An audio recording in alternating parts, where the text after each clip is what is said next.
Okay, so in order for for us to work with borders, you need to first select polygon, select one of the polygons and delete it. And so that we now have a border. And so when I select the outline around that hole, it selects all four edges. We can extrude those. It's pretty cool. Looks like that.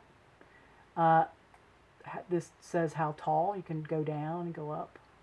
And then this says how much of a slant to the edges you want. You can chamfer it like that. You can bridge.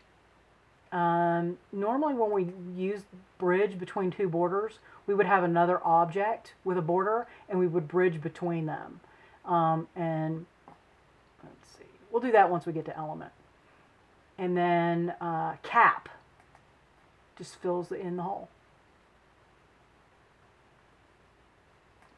Okay, I'm gonna undo. There we go, took me all the way back. And then polygon modeling, literally what the whole thing is named after. So obviously we have our polygons, and we can insert a vertex using a polygon. We can extrude. This gives us, that's only one height, right? For how high we want to go with our extrusion. We can outline, which does that. We can bevel, which is an extrusion plus an angle. We can bridge between polygons. I actually haven't used it between polygons. So say there's a hole here and you wanted to bridge between them, we could do that. Hinge from edge is kind of cool. When you do that, it allows you to get a set on angle. And it's supposed to hinge from the edge. Oh, I think I gotta select the edge. There we go. You click on the edge and then you adjust the angle. And it allows you to treat that like a hinge on a door. This is the number of segments that you have. And that is whether or not, that should be whether or not there's whether it disappears or not, but it's still there. Okay. You can extrude along a spline. We're going to do something else for that. Now, triangulation is a problem that if you start having those five-sided shapes or multi-sided shapes, this will help you clear that off. Also helps you with three-sided shapes if you want to turn your triangles into squares.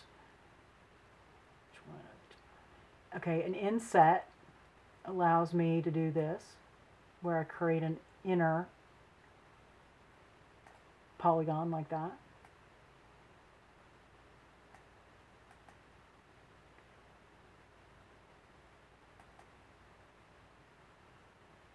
So I'm going to select 4 of these by hitting Control.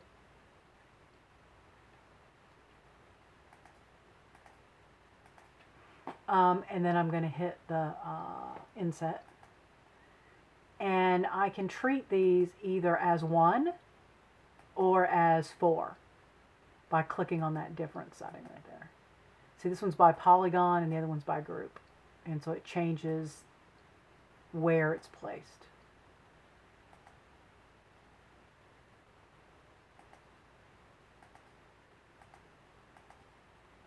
Okay, and that is for our polygon.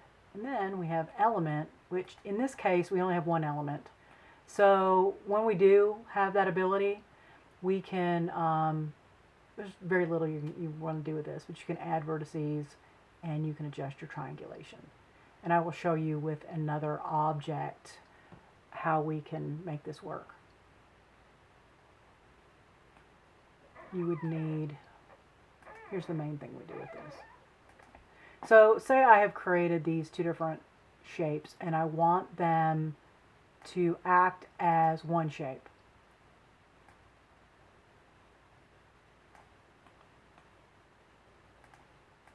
Go back over here.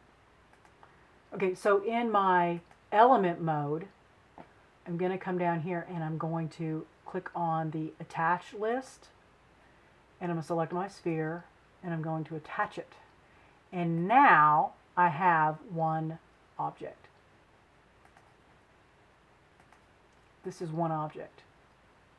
Oops, get out of that. Okay, this is one object. And it has two separate elements.